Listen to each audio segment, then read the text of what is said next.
আমি কিছুদিন আগে একটা নিউজ দেখলাম, ওই যে লন্ডনে বসে জনাব তারেক রহমান সাহেবকে আমি ধন্যবাদ দিতে চাই। উনি সংবাদ শোনা মাত্রই ওনার দলের অনেক চাঁদাবাজকে উনি বহিষ্কার করেছে।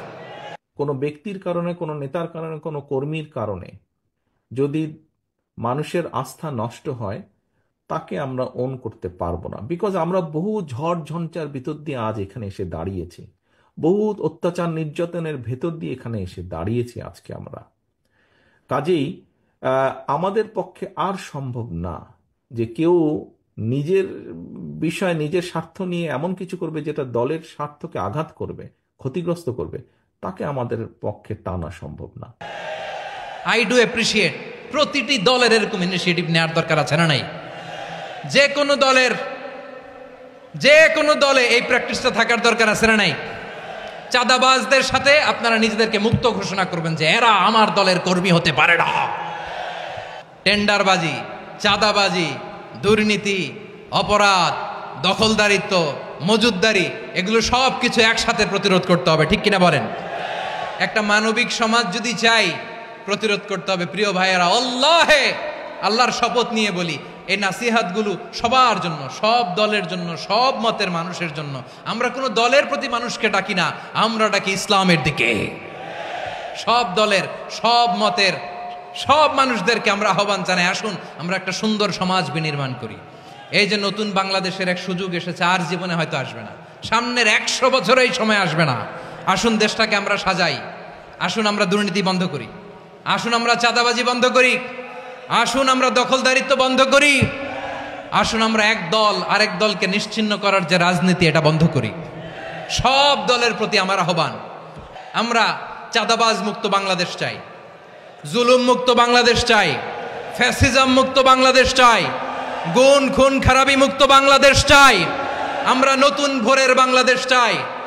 ওই বাংলাদেশ পাওয়ার জন্য মুনকার প্রতিরোধে, অন্যায় প্রতিরোধে যদি বাঘের বাচ্চার মতো, আবু সাইদের মতো 2 হাত উঁচু করে, বুককে টান টান করে প্রসারিত করে দাঁড়াতে হয়, রাজি আছো মুসলমান?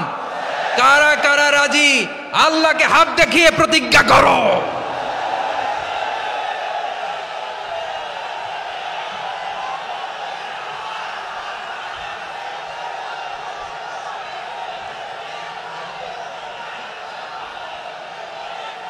আমার প্রিয় ভাইয়েরা, বসুন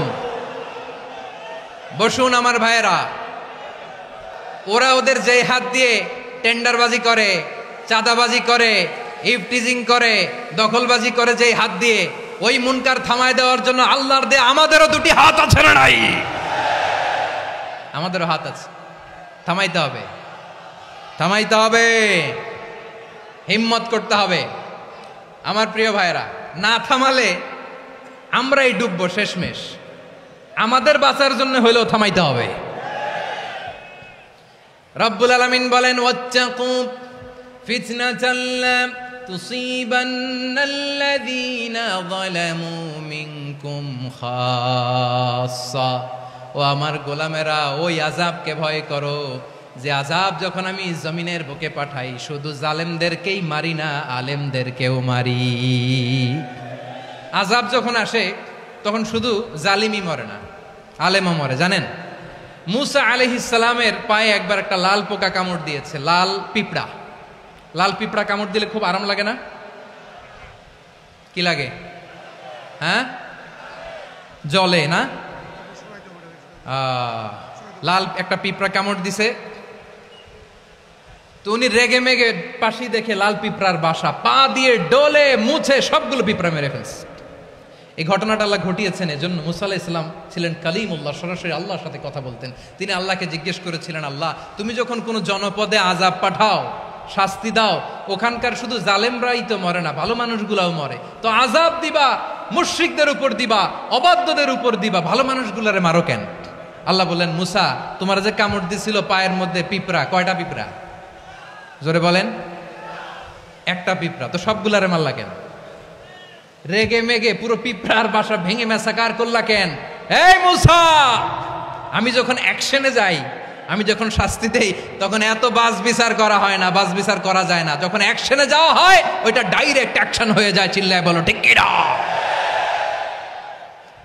এজন্য আমাদের বাঁচার জন্য হলেও এই পাপ থামাতে হবে, এই শয়তানের অট্টহাসি থামাতে হবে, অন্যায় অপরাধ সমাজ থেকে আমাদের থামাতে হবে। কারণ আযাব আসলে ওরাও মরবে, আমরাও মরব। একটা জাহাজ 2 তলা, আপনি আছেন 2য় তলায়। শুনতেছেন? শুনতেছেন? জাহাজ কয় তলা? আপনি কোন তলায়? 2য় তলায়। নিচের তলার কিছু লোক জাহাজের তলা ছিদ্র করতে আরম্ভ করছে। কি ছিদ্র করতেছে? আচ্ছা, জাহাজের তলা ছিদ্র করলে তলা দিয়ে কি ঢুকে? এখন আপনি যদি বলেন আমার কি, আমি তো 2 তলায়, আমার কি, আমি তো সেফ, আমি ইন দ্য সেফ জোন, আমি তো ভালো আছি, আমি তো ভালো আছি, ওরা ছিদ্র করে ওরা মরবে। আসলে কি শুধু ওরা মরবে, নাকি তলা ফুটো হলে ভিতরে পানি ঢুকলে আপনারও সলিল সমাধি হবে? তলা দিয়ে যখন পানি ঢুকবে, জাহাজ ঢুকলে আপনিও মরবেন। এজন্য নিজে মরার আগে ওই পাগলগুলোর নিচতলায় যে থামাতে হবে। চিল্লায় বলেন ঠিক কি না? এজন্য আল্লাহ বললেন মুনকার প্রতিরোধের দায়িত্ব সমাজের টপ টু বটম সবার। পুরো আম্মার দায়িত্ব, সরকার প্রধানের দায়িত্ব, প্রতিটি ফ্যামিলির প্রধান বাবার দায়িত্ব, বিশ্বনবী বললেন প্রতিটি সচেতন মুসলিমের দায়িত্ব। এজন্য মুনকার প্রতিরোধ করার দরকার আছে না নাই? সমাজে এই যে ইফটিজিং হয়, আপনার বোনের বয়সী একটা মেয়েকে কিছু বকাটে টিটকারি করে, এই বলে সেই বলে, নোংরা কথা বলে, রাস্তায় দেখেও আপনি পাশ দিয়ে না দেখার মতো চলে যান কেন? আপনি দাঁড়ান না কেন? আপনি দাঁড়ালেই তো থেমে যাবে। কারণ সত্যের যে শক্তি, তার সামনে মিথ্যা মুখ থুবড়ে পড়ে। আপনার সামনে ও কিছুই না, নাথিং। আপনি দাঁড়ান, ওকে প্রশ্ন করেন যে আমার বোনকে তুমি ডিস্টার্ব করো কেন? আপনাকে দেখে আরো 5 জন দাঁড়াবে, 5 জনকে দেখে আরো 10 জন দাঁড়াবে। আমাদের নীরবতা আর আমাদের নিশ্চুপ থাকাই জালিমদেরকে আরো শক্তিশালী জালিম বানিয়েছে। এজন্য মুনকার প্রতিরোধের দায়িত্ব আমাদের সবার। রাব্বুল আলামিন বলেন ওয়ায়ানহা আনিল ফাহশাই ওয়াল মুনকারি ওয়াল বাগি ইয়াইযুকুম লাআল্লাকুম তাযাক্কারুন। বসুন। আল্লাহ বললেন আমি অশ্লীলতাকে নিষেধ করি, আমি সব ধরনের মন্দ কাজকে নিষিদ্ধ করি, সব শেষে আমি সীমা লঙ্ঘনকে তোমাদের জন্য নিষিদ্ধ করি। আলোচনা মনে আছে তো, না ভুলে গেছেন? নিষিদ্ধ করেছেন কয়টা জিনিস? 1 নম্বরে অশ্লীলতা, 2 নম্বরে মুনকার তথা সব মন্দ কাজ, 3 নম্বরে আল বাগি সীমা লঙ্ঘন, ক্রসিং দ্য লিমিট। সীমা লঙ্ঘন করা ভালো না। We all should know our limits. চিল্লায় বলেন ঠিক কিনা? একই আয়াতে আল্লাহ বললেন কুল ইন্নামা حرم ربي الفواحش ما ظهر منها وما بطن والإثم والبغي بغير الحق। অন্যায় ভাবে যে অবাধ্য হয়, যে সীমা লঙ্ঘন করে, তাদেরকেও আমি এটা হারাম করে দিলাম। সীমা লঙ্ঘন করা হারাম, সীমা লঙ্ঘন করা হারাম। আল্লাহ বারবার বারবার আমাদেরকে ওয়ার্নিং দেয়। যখন আমরা থামি না তখন আল্লাহ ধরে, আর যখন ধরে তখন ছাড়ে না। ধরে ধরে ধরে না, ধরলে আল্লাহ। ফেরাউনকে কিন্তু হুট করে ধরে নাই, আপনারা জানেন 9 বার ওয়ার্নিং দিয়েছে। ফেরাউনকে আল্লাহ তাআলা ওয়ার্নিং দিয়েছিল কয়বার? বীর চট্টলার বীর সেনানীরা আওয়াজ করে বলেন ফেরাউনকে ধরার আগে ওয়ার্নিং দেওয়া হয়েছিল কয়টা? রব্বুল আলামিন বলেন ওয়ালাকাদ আতাইনা মূসা 9 আয়াতিন বাইয়িনাত, 9টা মুআজিজা দেখিয়েছি। 1 2 3 বারবার এইভাবে রিমাইন্ডার, ওইভাবে রিমাইন্ডার, এইভাবে নসিহাত, ওইভাবে দাওয়া। ফাকুলা লাহু কাওলান লাইয়িনা, নরম করে বলো, সফট করে বলো, যত ওয়ে হতে পারে দাওয়া মেথডোলজির।